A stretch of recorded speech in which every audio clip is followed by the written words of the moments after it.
All right, welcome back, everybody, to another episode of the Elk Fight podcast. This is going to be a different one because we're all actually in the same room together. This is the first time this has happened. It's in general, like all year, really. But for the podcast, this is the first time. So we're going to be sharing a mic. It's going to be really great. It's going to be super cute. And yeah, it's going to be fun. On the docket today is going to be the first UFC card with the new Paramount deal. We'll see how it goes. Like, I don't know. They did really good with ESPN, I guess, but I don't know. Hopefully Netflix has worked out the bugs, right, with the whole streaming deal. Mm-hmm. So we'll see how the UFC goes. My name's Ethan, by the way, if you're joining us for the first time. Joined by Logan. Kyle. And yeah, I really am. This is how my body naturally is. I mean, 165 pounds. I don't know what you want me, badass. What are you over there? You like 235? That's what I thought. So I guess we're just gonna start at the bottom, work our way up. Not at the very bottom. Start at Umar. Yeah, Umar versus who's he fighting? Some bum. Oh no, it's Figueroa. Oh shit, it is Figueroa. That's gonna be a fun one. You want to take the first one? Yeah. All right. Let's see. Umar, number 2, just fought for the belt very recently against Figgy, who I feel like's jumped around and had a little bit of success. A good amount of success, but been a little up and down recently. I have Umar. I think he has done really well against like Sanhagen. I think he did pretty good against Marab.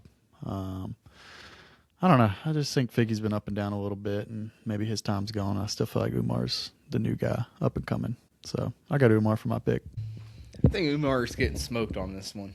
I think if you're betting for the underdog, this guy's got all the tools, man. I got Figgy on this one, man. To be honest with you, I think he's gonna lock in a submission randomly and choke this guy out. That's what I think.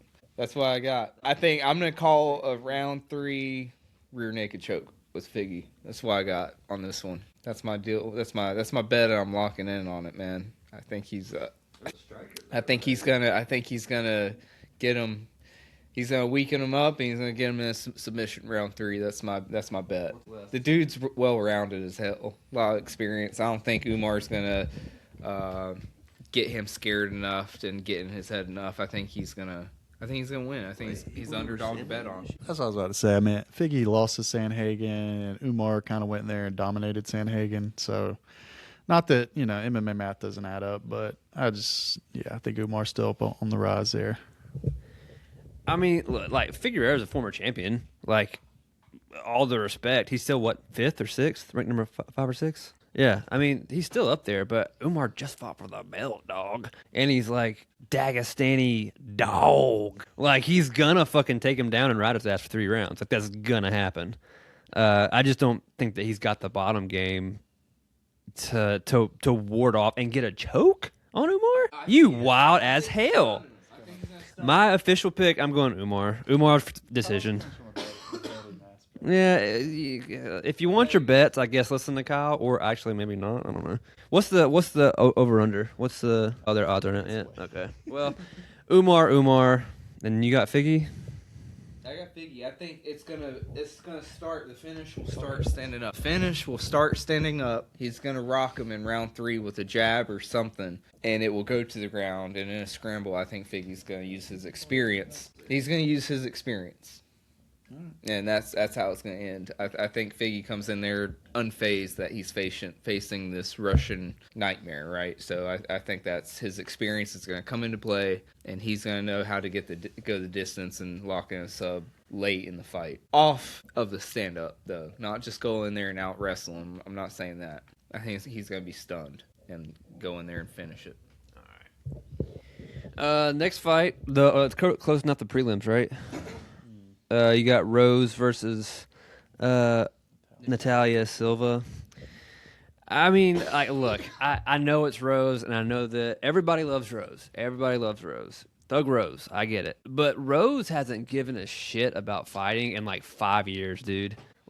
At all. And I mean, you can tell every time she comes out, she's hit or miss. I think Silva's going to take it. What's she ranked now? Number 2? Yeah, I think Silva's going to take it. I think it'll be a decision, but. I mean, Who'd she just? Oh, she beat Grasso. Yeah. I mean, I just don't think that Rose has it in her anymore. I don't think that she gives a single fuck about fighting. I think she's just doing it for the money. And yeah. No, I know it sucks to pick against Rose, but I think Silva's going to come in there and take it. Yeah, I'm pretty much the same on that. I think Silva's the up and comer. Rose has had her time, won the belt twice, I think. Who? Rose? Yeah, she's got to be at least 33. Started pretty young with Pat Barry there, but anyway. Shout out Pat Barry. Shout out Pat. Shout out Czech Congo. All right. Jesus. Yeah, that was a banger of a fight, though. Yeah, Silva, she's on a run. I mean, she's beat Grasso, she's beat Andrade. Like Ethan said, Rose, I don't know if she cares anymore. She's had the belt twice. After that Cookie Monster fight, that was one of the most boring fights where she didn't do anything. I think a lot of people lost respect for her in that fight in a sense. She was never the I was same going since. to say, I think it's only worse than the Derek Lewis Francis fight, only because it was 5 rounds instead of 3. But it was terrible. Yeah, terrible fight. Yeah, Rose, I don't know. Maybe she'll shock us, but got the young Silva coming in and beating her. I don't think Rose has been the same since Conor McGregor got in her head in the bus incident. And I think Rose is going to go out there, and I see this fight.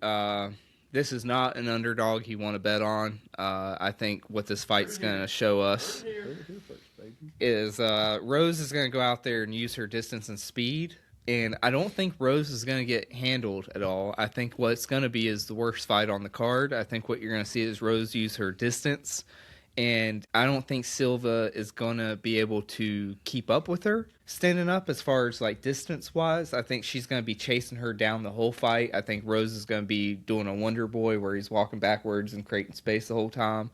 I think it's going to be I think it's going to be 3 rounds of touch and gloves. And I think that it's going to go to the ground. And I think that Rose is very good at ground defense and just holding on. And I think that that's how it's going to be is on the stand-up. It's going to be boring as hell. And I think when it goes to the ground, Rose is just going to hold on for dear life and shut Silva's ground game down. And so I think either way it's going to be lost for the fans. I think the big losers are the people watching it. And I like Rose. But I don't, like you said, I don't think she's been aggressive enough to show her weapons that she does have in a couple years. And I think Silva isn't going to be able to walk her down enough to showcase her skills. And I think it's just going to be a 3-round, really boring patty cake fight where they're just touching hands the whole time or hugging on the ground. And Silva's awesome on the ground. So is Rose, but Rose is really good at just holding on. And,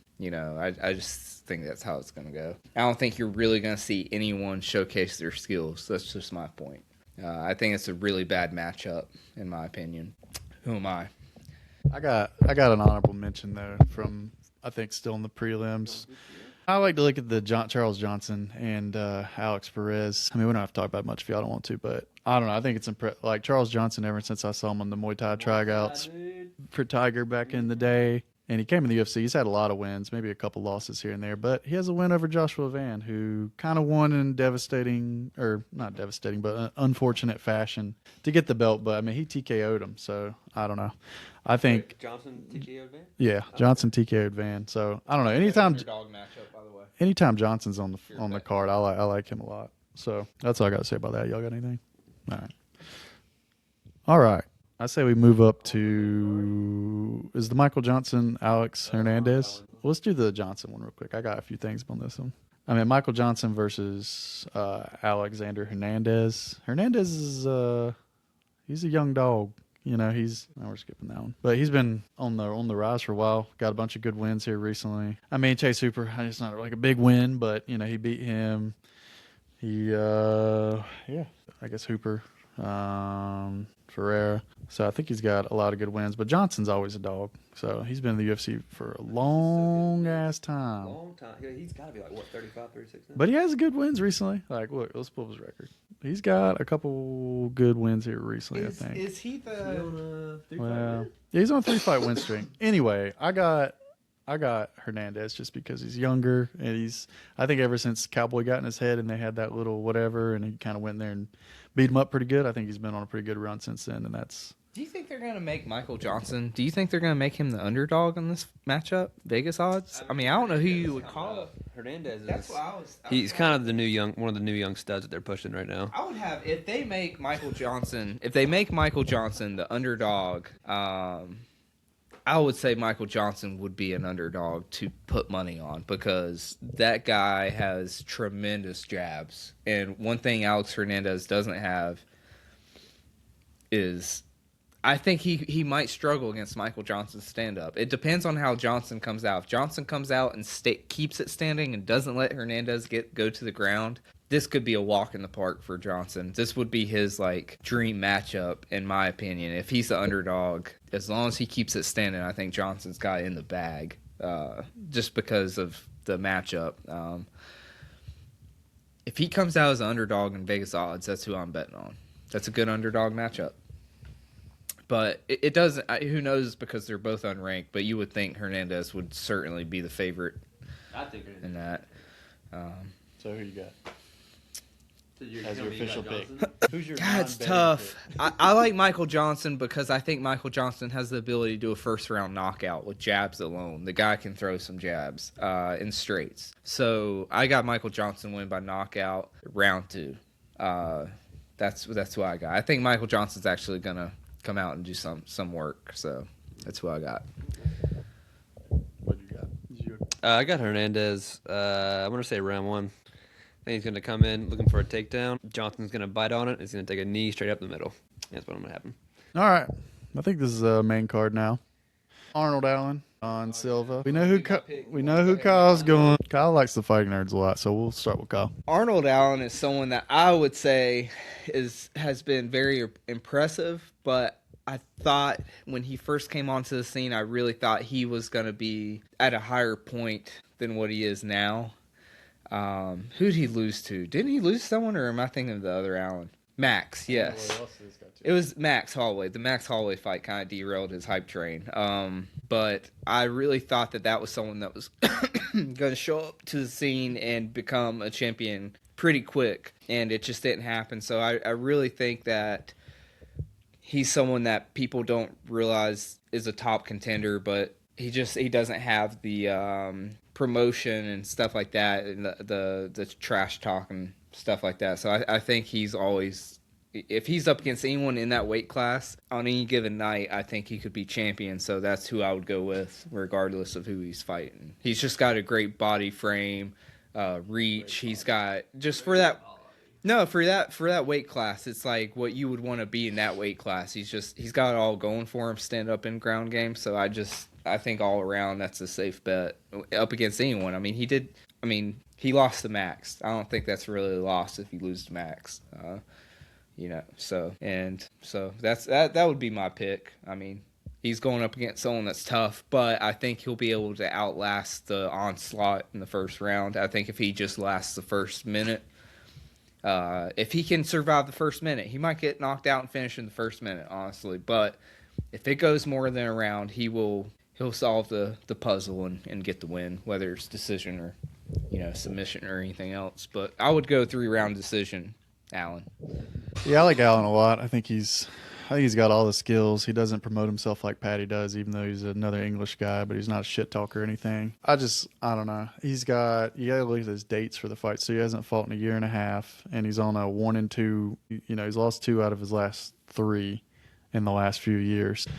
I don't think John Silva has fought the highest level besides like Diego Lopez, and I think that was a good fight. Dude's kind of wild in there, but I got John Silva with something wild probably. I think if he wins, he's going to knock him out. I don't think he'll go 3 rounds with him. So yeah, I got Silva with a knockout probably in like the second. Yeah, I've got Silva. I don't know if it'll be the second or the third, but I think that I think that at some point there's gonna be a wild exchange that Silva's gonna drag him into, and I think he's gonna clip him. I think he just lost to, who did he just lose to? Diego. Yeah. I think he's regrouped a little bit from that, because when was that? That was in September. Yeah. So I mean, he's had some time, learn. Hopefully he's learned. You never know, but I think he's probably learned from it. That was the biggest profile fight that he's had so far. So come back down, learn, do better. I think, but the thing is that Allen, like you said, he's been off for a year and a half, dude. That's a long time to be off. To come back against somebody like Silva, who's a fucking dog, who is all about the show. He's all about like putting it on and like just going. I don't know. That's a hard guy to come back having a year and a half off. You gotta survive the first minute for sure. Yeah, but his gas tank's good for all 3 rounds. That's the problem. Oh, for him, I see what you're saying. Yeah. Well, that's what I'm saying. I because of all that, I got Silva. Whether it's round 2 or 3, I don't know. I'll take 3 just because you said you have round 2. I don't know. All right. What's the next one? Oh, I mean, how do you pick against Derek Lewis? The thing is, I know, but the thing is that Derek Lewis either shits the fucking bed or he goes out there and makes you a shit ton of money every single time. It's a 50-50 shot with Derek on whether he shows up or not. Yeah, I mean, I don't know. I can't not pick Derek Lewis. Short and sweet of it. I got Lewis. I think it'll be a rando. I think it's gonna be a nasty overhand right. Takes him out round 2. There you go. Yeah, I mean, this one's kind of. I haven't followed Acosta a lot. He's getting this shot with a bigger name because he fought twice in 1 month last year, and he got 2 wins. They're trying to promote him, I feel like, a little bit. But I have Acosta for this because I think he's one of those people who will dance around the ring and stay away from Lewis, and it's only a 3-round fight. So I don't think that's a bad pick. No. It's reasonable. I just think, in Lewis, like we said, he either shits the bed or he comes out there. But the thing is, because Volkov kind of picked him apart for a long time, and obviously in the end he got that knockout in the last like 10 seconds or whatever it was. So that's always possible. But I think this dude he's good at just staying away and popping the jab, and he's not going to fully engage with Lewis, I don't feel like. But they both, it's weird because like MMA math again doesn't add up. Costa's lost to Lima before, but Derek Lewis has beat Lima. But then on the flip side, there's another deal. I might have flip-flopped that, but it's like they've beat people that the other ones lost to. So that's all over the place. But yeah, I got Acosta honestly with probably a decision. I mean, I don't feel like Lewis gets knocked out a lot, so I don't think he's going to knock him out. But I think it might be kind of a boring fight. Yeah. Is it in Houston? Is this fight in Houston? Okay, I think Lewis is going to win then. So, is he on the main card? Is he the main event or co-main? But he's not the co-main. Lewis is going to win the fight then. This is my thing. This is a complicated fight. There's a lot to pick apart here. Derek Lewis is an absolute dog because the man has probably the fastest hands I've ever seen in heavyweight. It doesn't look like it, but when that guy is hitting pad, if you've ever seen Derek Lewis do pad work, his hands are faster than what you think. And I'm telling you, Derek Lewis has probably the fastest hands in heavyweight. I think it might be debatable, but I would say he's one of the fastest hands in heavyweight. That's why he gets these come from behind knockouts because they sleep on him. Yeah. Watch Derek Lewis do pad work in the gym. Derek Lewis has got some fast hooks, and I think that's what happens is he starts slowing down. He lets people think that he's really tired, which I'm sure he is. But he sandbags a little bit, and he always looks like he's a little hurt or a little gassed. And as soon as his opponent drops their hands, he's going to get the knockout. Now, Acosta, the only problem I have with him is he can take a hell of a punch. And he's got some vicious striking, but the problem I have with him is he has not fought shit. He has fought total cans. He did, but that was that that was very Nunes versus Cyborg, where they just came out and just started swinging, and it's heavyweight. It's a 50-50 shot. Anyone could have won. That was a bullshit heavyweight fight where they just came out swinging, and I don't think that's necessarily how this fight's gonna go. So I'm not saying Acosta sucks. I think he's really good, but he has not been up against the elite, and Derek Lewis has done nothing but go up against the elite his entire career. So I think that Lewis takes this one because it's not a high-profile fight.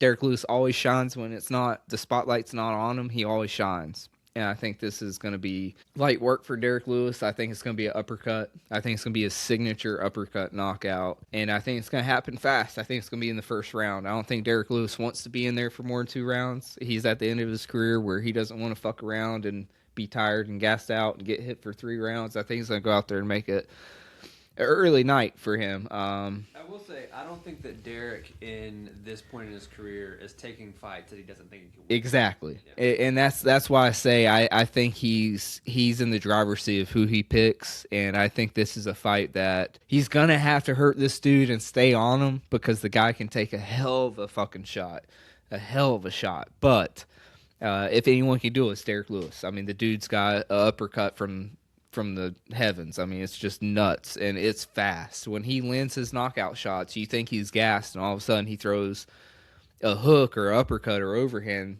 like you think it's a bantamweight throwing it. I mean, it really, he throws them faster than what you think. So I think it's to his advantage. So I got Derek Lewis on this one, and he's going to be the underdog. I'm pretty sure. If Derek Lewis is the underdog, then I would 100% say put your money. Yeah, that's what I'm saying. It all lines up to a classic Derek Lewis showstopper. And the one thing I'll say about this fight is Acosta is not in deep enough into his career where he's getting paid like a star. So he's going to come out like he does every time and try to throw down, try to get the $50K bonus. And I think that's where it's all just lining up to where Derek Lewis is going to have his signature knockout. I would say uppercut. I think it's going to be a signature uppercut knockout. I think this one will probably could be like one of the most hyped fights of the night. Yeah, I mean, obviously not socially. Like socially, you know, Sean O'Malley is going to be hyped as hell. But I think as far as fireworks go, that could be one hell of a first round.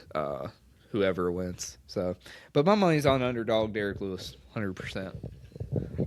Yep, this is up in the air. Who did you have, Ethan? Jeff? Lewis. Yeah, Lewis. Okay. All right, we'll move on to the next one then. So we got Sean O'Malley versus Song Yadong. I don't know, man. Yadong. Badass name. You saw what? Dude, this is the one I'm most split on. Because when I started looking at Song's record, he's fought everyone and only lost to like two people. I mean, Cejudo he won, lost to the current champ, Jan, Gutierrez, Ricky Simon, Sanhagen. He lost to him, but I mean, those. Only lost like Yeah, he's only lost to the great dudes. I mean, he's right. I mean, O'Malley's coming off 2 losses straight to Merab, so it's probably nice that he's obviously got a different style opponent.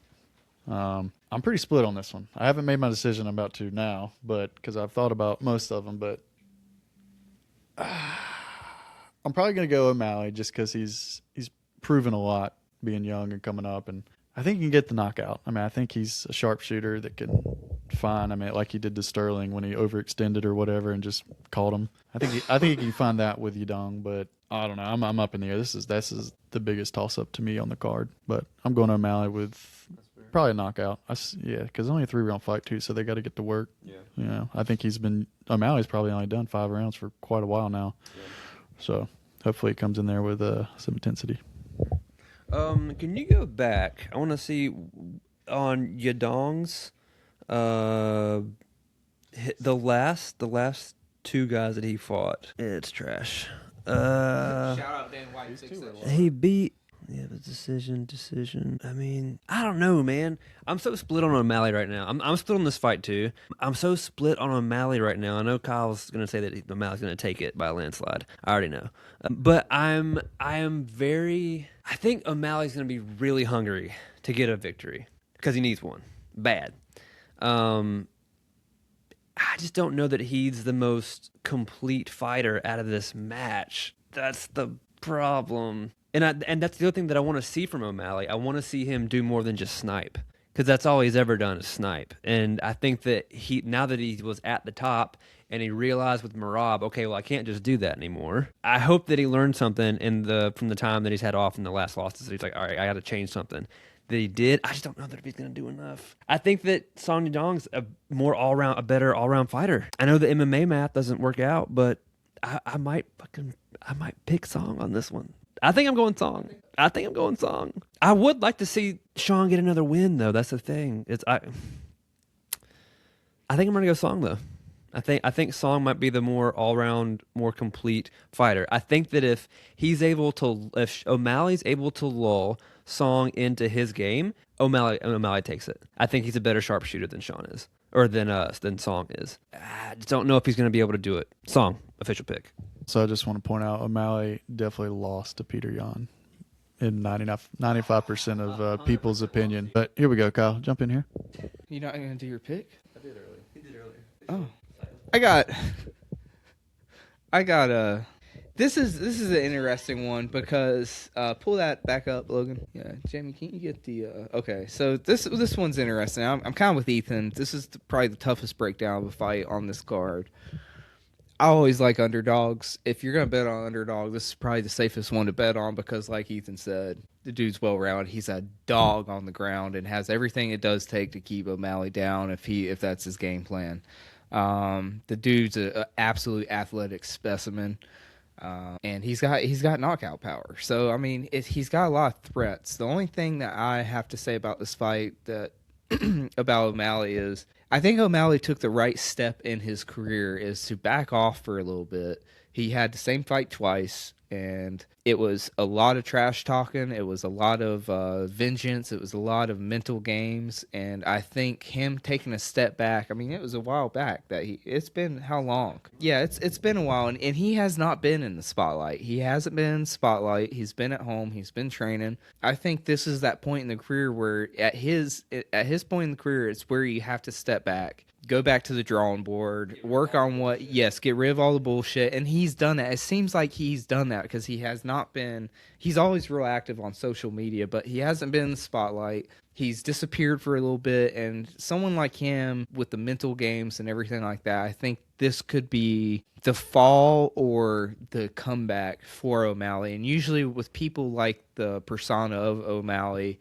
that usually does seem to turn in O'Malley's favor, right? Like, I think he could come back, like Ethan said, and be like this different matchup. You know, there's someone else he's fighting. You know, it's not Merab again. So he could come out and be flashy and just really steal the show and take it very seriously. I think that's what we're going to see. I think Sean O'Malley's going to come out there and show people what he was and that he's still a threat. And I think one of the most pivotal things in this matchup is that the belt changed, right? So O'Malley wins this fight. He comes out there and starches Yodong. He's got an immediate title shot. And let's all be honest, that's the only way he's going to get the belt back if Merab's not the champ.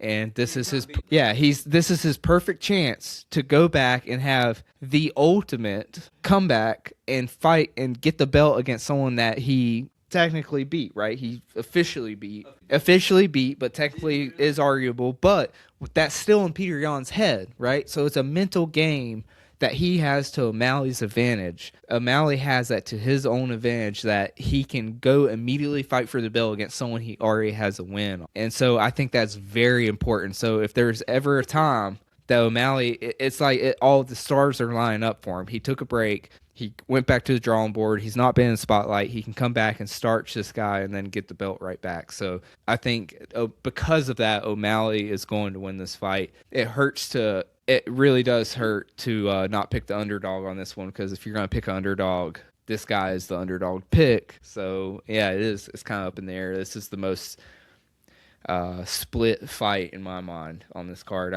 You could break it down 8 different ways. So. But I got O'Malley. And I got it, round 2 quick. I think he's going to snipe him. I think he will snipe him and test that chin. So, and I don't think his chin is as good as Merab's. So, that's it. I mean, I think a lot of that's possible, but I mean, I think the immediate. I don't know. Do you think they do a different title shot? Do you do Merab versus? Pivot on that. Just to interrupt. Merab's already got the okay as. It's already official that he has the next title shot. So Merab's getting it against Yan with the immediate rematch before Sean does. Yeah, that's already. Dana promised him that when he took that short notice fight. Does Merab get it back though? I don't know. I didn't expect him to get worked as much as he did by Piotr Yan. UFC landslide thing, right? Because it seems like in the UFC, it's just the thing that happens where it's a slippery slope. Like some of the best fighters, all of a sudden they lose one fight, and then it's like they just can't get it. We've seen it time and time again. You just never know, right? And Jan was that guy, and then all of a sudden it wasn't. Like you thought, oh man, Jan's like he's gonna be done in a couple fights, but here he is, he's champion again. So it's just a UFC. That's MMA, man. You can't, these things. I feel like Merab is going to get the title shot. I don't know which way that's going to go this time. I mean, Peter looked dominant in the last fight, but I mean, what happens then though if Umar wins and O'Malley wins and then Merab's fighting him? Is one of them waiting? Because I feel like you almost make them fight. You got to make O'Malley have another top contender. No, I know he doesn't want to fight again after that. Omar's the toughest guy in the division to get back to the title. But then, what about if Figgy were to beat Umar? That puts him at number 2. So I mean, I don't know. It's an interesting. That division's kind of jammed up a little bit with Merab. I mean, he might. Y'all want to move on? Yeah, we can move on. The Official pick. O'Malley. And then Yadong. For the record, I love Yadong. I got Big Dong all day. Let's go. I love that guy. I love Chinese fighters, man. I really think, like growing up watching, Asians like really struggle in the sport and seeing them like Wang Lee and the whole rise of, Asian background fighters. It's hard to pull against, right? Like I would like to see that guy get a belt at some point. It's just, yeah. I'm just saying like it's tough to bet against him because I really like that dude and that hurts to bet against him. But yeah, especially when he's an underdog. Yeah. All right. We're moving on to the co-main championship. Women's bantamweight title. I kind of feel like we're all going to have the same pick here. So Amanda Nunes versus the champion Kayla Harrison. Amanda Nunes is coming off a 2.5-year layoff of not fighting. She's probably, at least probably between 36 to 38. I don't know. Kayla Harrison's not young though either. I think she's 30. She's either 35 or 37. She came into this kind of late. But dude, she is jacked. Amanda Nunes is she used to be like the Boogie Monster, and I feel like Kayla Harrison's like the new cyborg that's just jacked and it's good. It has ridiculous judo, obviously, and hands for days. I mean, Amanda Nunes is going to get she's either get knocked out cold on the feet, or this is going to go to the ground like a TKO stoppage just from. Plus, everyone probably looks back at that one fight she had against Pena or whatever where she won, but where Amanda Nunes lost and Pena won because she got gassed and then gave her the choke. So I could see something like that happen again. A 2.5-year layoff. I mean, I don't know that she's really in this. I think she came back for the money. So I'm going Harrison all day. No shocker to me. I mean, I think that Harrison's going to take it. I do look back on that Pena fight because because that whole card, I lost not betting anything on that card. Every fight that I picked on that card, I would have won like $100,000 because the same card was when Charles won. Everyone was like, "Why would you pick Charles against whoever the hell he was fighting?" But it was like, "Why would you not pick Charles?" But I think that Amanda's been out for too long. How little she gave a fuck in that first Pena fight. It's different circumstances because now she's not the champion and she's hungry again. Is she? And again, Harrison's such a fucking dog, man. She reminds me of Misha with more athletic ability and more technical skills. That's what Harrison reminds me of. Because Misha was that dog for so long. Like, she just would not give up, right? But Misha never had that power. Harrison's got fucking power, dog. Power! And I mean, not that Amanda just doesn't. They say that's the last thing to go. But I think that Harrison's just so much of a more complete fighter. And she's so viable right now. Like, she's like entering her prime. I think Amanda's just on the other end of her prime. Also, again, coming off a 2.5-year layoff. That's a long time. Like the sport, like we talk about it all the time, how fast the sport evolves and how it just skips. Woo! That's a whole different breed coming in, dude. So I'm taking Harrison. I'm gonna say round 3. I think once it gets to the third round, I don't think Nunes goes in championship rounds. I don't think she does. I think Harrison, I'm gonna say I think she makes her quit. That's what I see. Yeah, round 3.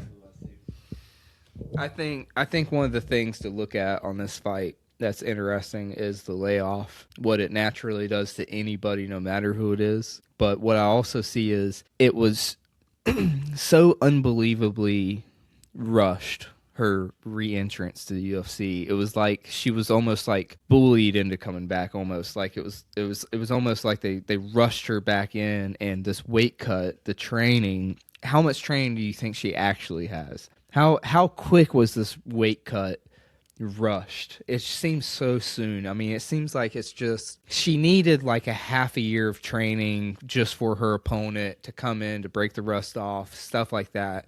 I think it's really rushed. I think she looked like absolute dog shit last time, and I just think that she's like you said, I don't think she's going to give a shit. And I think she's got too much cockiness in her, and I think she's going to be forced to quit. I think Harrison, the problem with Nunes is she's always a better striker. She's always got more power. She's always the better grappler.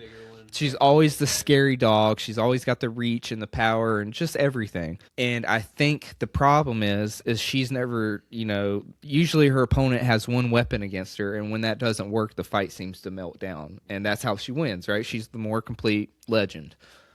In this case, Harrison can, go, pressure with the takedown cage work, but then if she doesn't get that, she has a plan B. If the striking's not working, she can take her down, and then she can get in side control and just elbow the shit out of her and make her quit. She has plan A, B, C, and D.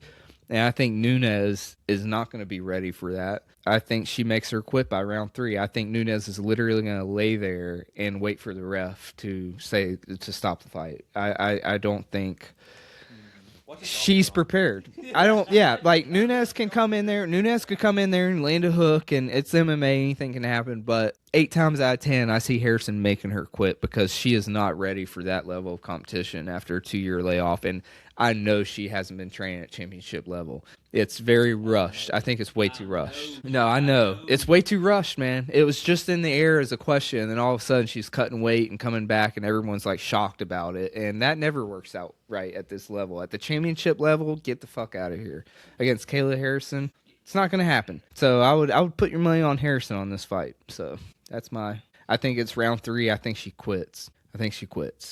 So on to the last one. We got I forgot we were just talking about. I forgot that this was for the interim lightweight championship. We got Justin Gaethje and Patty. I think this is probably going to be. I think it's going to be a really good fight. Justin's never in a bad fight. I say that, and then also say I'm going with Patty on this one. I don't think I ever picked Patty. I don't think I've ever picked Patty on the show. But I'm going with Patty because every time I pick Justin in a main event, he shits the fucking bed every motherfucking time in the most spectacular ways every single time. And I love Justin. That's the thing is I love Justin Gaethje. He's such a bad motherfucker. But my God, like when he loses when it's on the big stage, when it's for a main event, when it's for a belt, aside from the BMF belt, dude, I mean spectacular fashion. Which that's his whole thing. He stands in the fire and he trades. That's his whole thing. I get it. But I think that I love a world where Justin Gaethje becomes not only the interim champion, but the actual, but the lightweight champion. Like, I love that, dude. But I just don't think it's going to happen. I think Patty is probably the more complete fighter. And again, for whatever reason, whatever it is in the stars, when Justin comes up to the big show, he always shits the bed. And I don't think I'd grade Patty harshly on anything. I think that coming up, he got a lot of very favorable matchups, and then he lost to Jared. Say what you want, he fucking lost to Jared. But I'm critical of Patty a lot. But I will say, in this matchup, I think Patty gets it done. I think that he lures Justin into the firefight that Justin wants to be a part of, and I think he catches him. Just like old boy caught him. Didn't Max catch him? Who else caught him? Justin. Max, yeah. Yeah. God. Well, who was it before that? Who was the wasn't Chandler? He beat Chandler, right?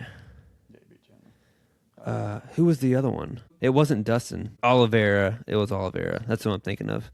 I officially I think that Patty's got it on this one. Yeah.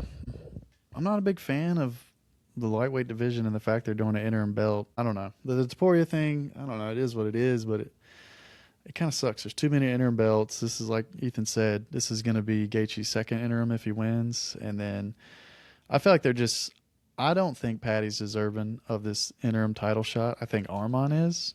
I think the UFC doesn't like him because he pulled out of that one fight or whatever with his back issues. So they're probably putting him on the back burner. But I think even though he just fought Dan Hooker, which was not a top contender matchup, really, I don't really understand that matchup. But whatever.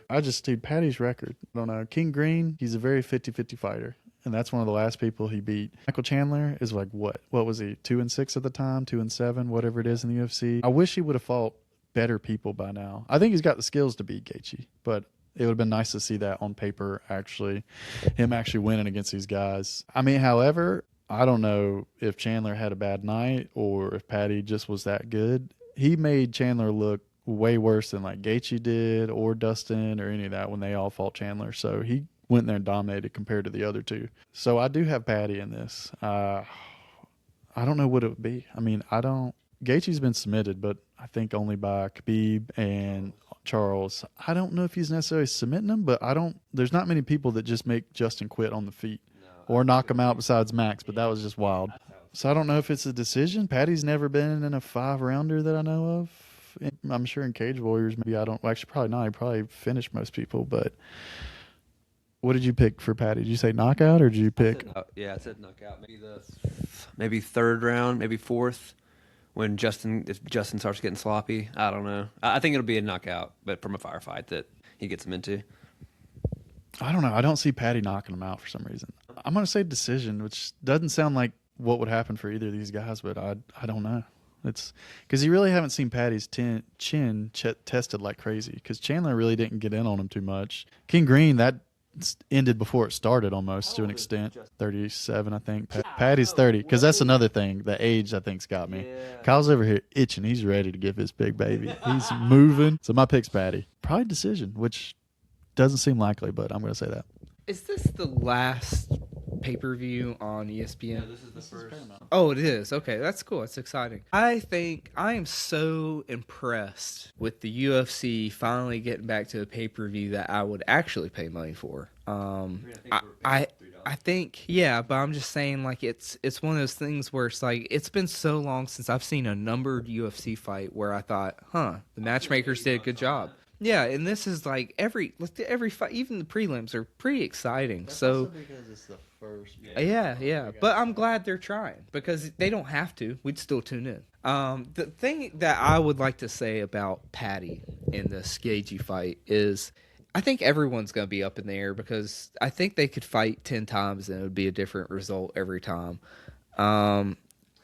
What I see in this fight is ultimate fucking athleticism. I think both of these guys could cartwheel and backflip into the octagon and go at it. And Gaethje, everyone looks at him as this like slugger, but he's a slugger because he's one of the best defensive wrestlers in that division. He's an amazing grappler. He's got a hell of a chin. Yeah, Max finished him, but it was in the 5th round, right?